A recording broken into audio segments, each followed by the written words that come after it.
What's going on, guys? Welcome to another Doctor Who classic review. Today I'm going to be reviewing the second Doctor Patrick Troughton story, The Dominators. So this is a story that I've heard pretty mixed things about. I've heard a lot of people say that it's one of the weakest Patrick Troughton stories, at least that's kind of available to watch on DVD in any form at the moment. I've heard some other people say that it's actually not that bad. A lot of people seem to compare this to the Croutons. I don't know, I hear some people say that they prefer the Croutons quite a lot more. I hear other people say they prefer the Dominators quite a bit more. So I was really interested to see what I'd think of this, because I have seen the Croutons. That was the last second Doctor story I reviewed. So now I'm watching the Dominators. So it was interesting to see what similarities, if any, did they have, and which one do I actually prefer. So without further ado, this is The Dominators by Norman Ashby. Dulcus, planet of harmony and enlightenment, home to the peaceful Dulcians, an oasis of calm in cosmos, and completely defenseless. The Doctor, Jamie and Zoe arrive to find Dulcus enslaved by the cruel Dominators and their deadly robotic servants, the Quarks. The pacifist Dulcians offer no resistance. Can even the Doctor save people who are willing collaborators in their own destruction? So, pretty brief little synopsis on the back of the DVD there, but yeah, it's relatively interesting. You've got basically a race, the Dulcians, I think they call them Dulcians, that they're completely peaceful. They don't want war or anything. They're just completely peaceful. And then you've got the race of the Dominators, who have the Quarks with them, and they just want to enslave everyone. And basically, if people die in the process, they don't care. So you've got these two very, very different kind of civilizations that really clash in this story. So yeah, it's a pretty interesting pretty interesting mashup of different people and different different things like that. And then you've got of course you've got the Quarks in there as well, who are with the Dominators. And yeah, so anyway, let's get started with the cast. So Patrick Troughton as the second Doctor, yeah, he's very, very good in this one. I'm not going to say there's a whole lot of like massively standout moments for Patrick Troughton in this episode. I mean, there's a few standout scenes for the Doctor, like when he blows up the Dominators. At the very end, he just blows up the ship, which I have mixed feelings on. We'll get to that later. But generally, throughout the rest of the story, yeah, I mean, we have a nice moment where he uses the sonic screwdriver, which is cool, because this isn't the first appearance of the sonic screwdriver, but it's one of the early appearances, so really cool to see that. I think it's the first time I've ever seen the second Doctor use the sonic screwdriver, so yeah, that's pretty exciting to see.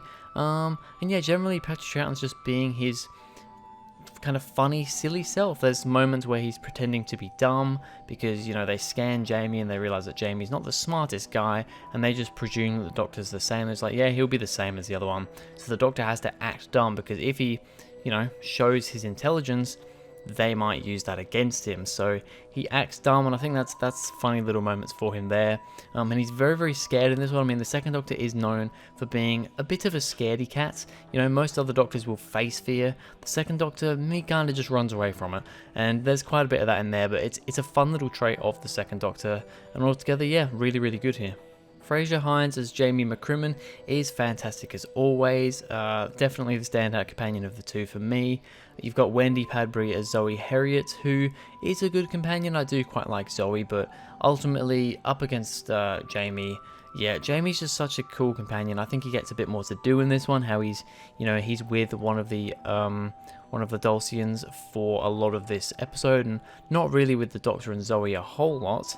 So yeah, he gets plenty to do in the story, and I think Jamie's great. And yeah, as I said, Zoe, she's fine. She doesn't do anything wrong here. She doesn't do a whole lot, and she's just not as big of a standout as Jamie, in my opinion. But yeah, she's still pretty good. Alright, so on to the good and the bad, starting with the good. Some good opening model shots. Now I put this as the first thing that I wrote down when the initial opening shots were there, but there is some good model shots throughout the whole episode.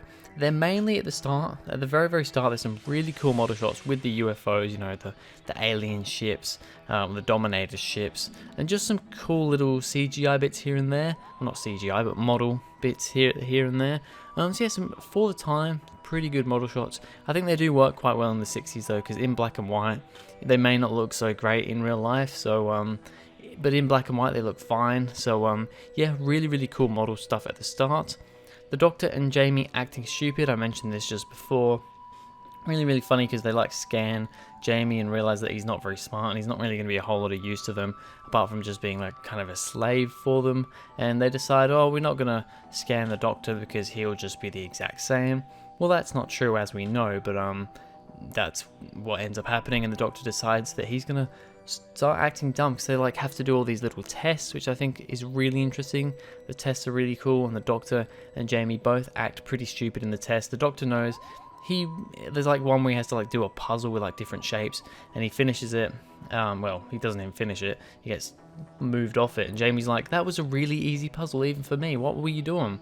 And the Doctor was like, "I'm trying to act stupid because if I just solve it straight away, which he knows he can, but if he does that, that could really work against them." So yeah, really cool seeing the Doctor act stupid.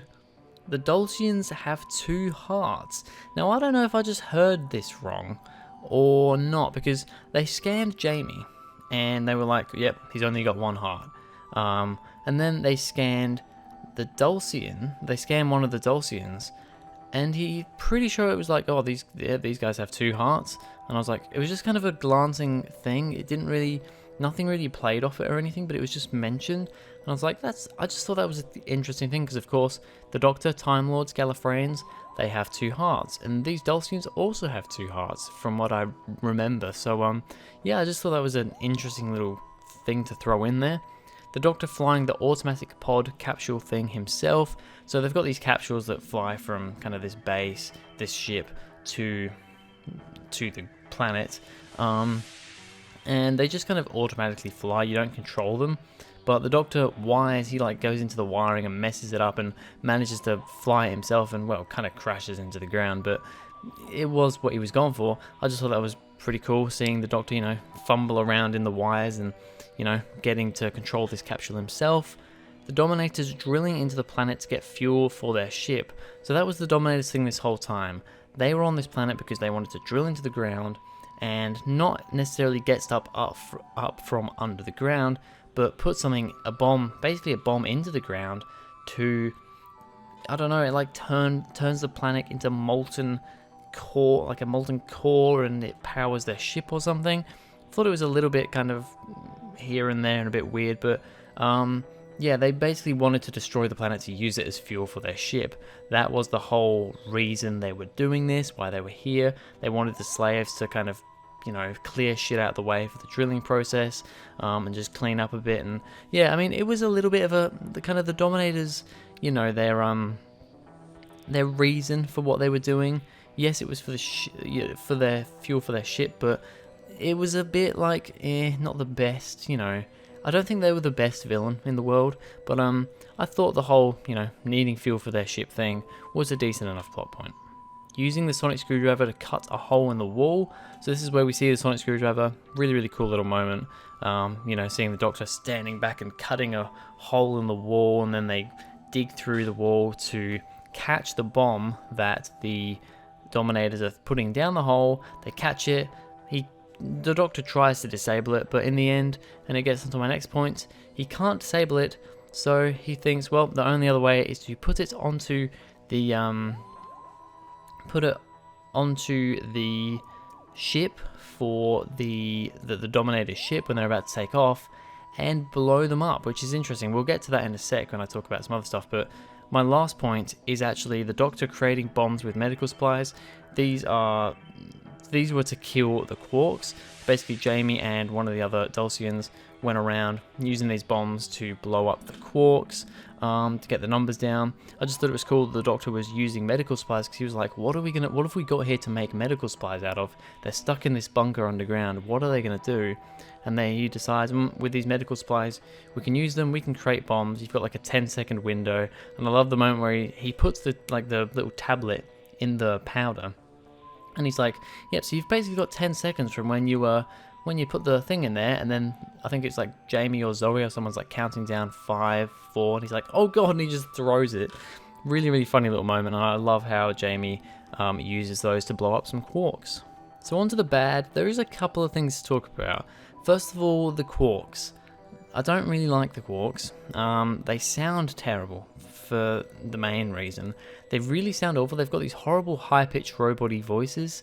Yes, it's a little bit different to, you know, a lot of other robots that we hear on Doctor Who, but they're annoying. You can't really understand what they're saying, and altogether they're just quite annoying. They ultimately don't do a whole lot either. I mean, they kill a few people, but the Dominators themselves, I mean, fair enough, the story is called the Dominators.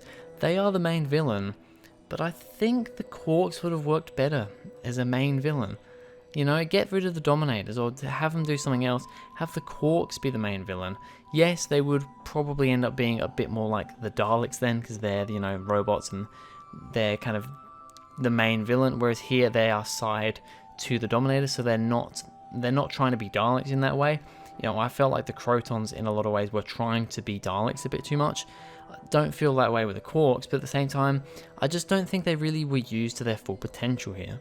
The Doctor straight up murders the Dominators. Yeah, we talked about this. Personally, I'm not a big fan of it. Yeah, he had to get rid of the bomb, but did he have to blow up the Dominators? Is that doesn't really seem like the Doctor way of doing it. Yeah, I'm not the biggest fan of that. I don't hate it, but I'm not the biggest fan of him just blowing them up. And then the final thing is that it was rather slow, mainly for the first 3 parts. This is a 5-part story. The first 3 parts were quite slow and tedious. I was getting rather bored. Parts 4 and 5 picked up a bit and got quite interesting. But yeah, up until then, it was a lot of just backwards and forwards and pretty boring stuff. So yeah, it is a bit of a slow one to get through until you get to those last like couple of parts. So a rating for the Dominators. At the moment, I'm going to give it a 6.5 out of 10. I gave the Crotons a 6, so I'm giving this half a point more than the Crotons. I still don't love this story though. It's a little bit below average for me, mainly because I just don't think the Quarks were used quite as well as they could have been. The Doctor just killing the Dominators was a bit much for me, and it is rather slow for the first few parts, but otherwise there's a decent amount of good stuff going on here. There's some interesting concepts for sure, and yeah, it's not awful, it's okay. It's definitely one of the weaker Patrick Troughton stories, but yeah, a 6.5 out of 10 for the Dominators. Anyway, that's going to be it for this video, guys. Thank you very much for watching. If you enjoyed, please go ahead, like and subscribe. Follow me on Twitter, link is in the description below, and I'll see you guys in the next video.